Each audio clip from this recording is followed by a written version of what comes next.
Bonjour les loulous, c'est Madame Orca. Alors aujourd'hui nous allons parler de karma. Alors qu'est-ce que c'est le karma? Eh ben c'est quand on n'a pas réglé un truc dans une autre vie. Alors moi je parle pas forcément des vies antérieures, ça peut être les vies parallèles d'autres dimensions, parce que c'est assez complexe tout ça, parce que les lignes du temps dans la quantique, c'est un peu le bordel. Donc, si vous voulez parler de vie antérieure, hein, si c'est plus facile pour vous, mais il faut savoir aussi qu'on n'a pas toujours été des êtres humains. On a pu être des êtres galactiques et même des animaux. Alors, j'ai des consoeurs, des confrères qui disent que les animaux ne s'incarnent qu'en animal, mais moi, je ne suis pas d'accord. Chacun ses trucs, hein, chacun sa vérité. Moi, ça ne me dérange pas. Et moi, j'ai été une petite tigresse, une petite panthère. Je viens aussi de diverses galaxies.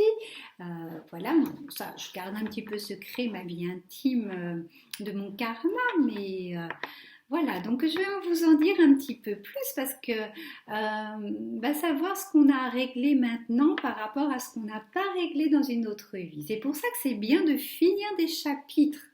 Hein, de se laisser bien traverser par les émotions, les vivre, dire pardon, merci, d'installer la paix en soi, quoi, d'aller régler les trucs, se libérer. Hein, mais parce que là, on est en train de se délester de tous les poids de notre famille sur le plan transmission génétique transgénérationnelle, mais aussi du karma. Bon, assez de blabla, j'y vais. Alors, j'enlève ma figure. Et puis, je crois que j'ai baissé un petit peu trop. Voilà. Alors, première carte. Voilà, vous êtes pris dans des ruines, vous avez été emprisonné. Donc, si vous avez la phobie de la prison, c'est pas étonnant parce que la mémoire est trop lourde en vous. Donc là, vous êtes sûrement épris d'une grande liberté actuellement. C'est aussi pour ça que vous avez expérimenté le confinement parce que ça vous a permis d'aller régler cette mémoire, quoi, et d'ouvrir la grille et de libérer des parts de vous qui sont encore emprisonnées là-bas. Bon, c'est un petit peu flou, mais faites-moi confiance. Deuxième, eh bien, vous avez été bâtisseur.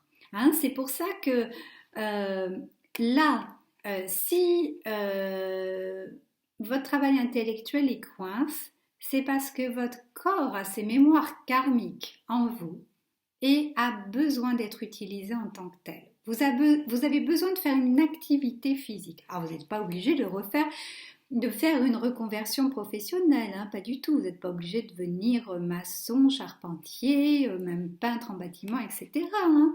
Mais vous pouvez faire même un potager, ou alors, tant pis, faire que du sport. Hein, mais voilà, utilisez votre corps. Hein, comme ça va vous ancrer à la terre et vous allez attirer davantage d'abondance financière, par exemple.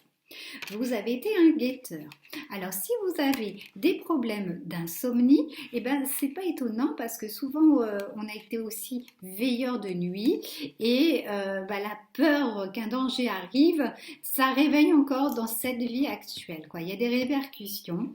Donc, accueillez ce souvenir karmique. Vous allez voir, ça va peut-être se lâcher. Et je vous donne une autre piste de vie karmique. Eh bien, vous avez été fée. Là, il y a un petit bébé, mais il y a 3 fées.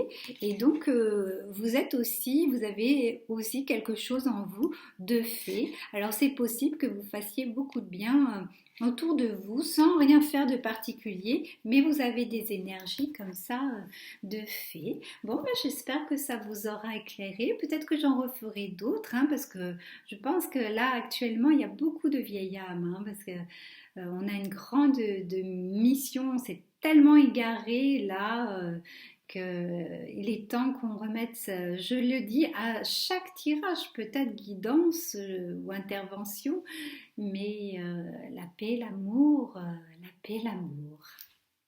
Je vous aime. À bientôt les loulous.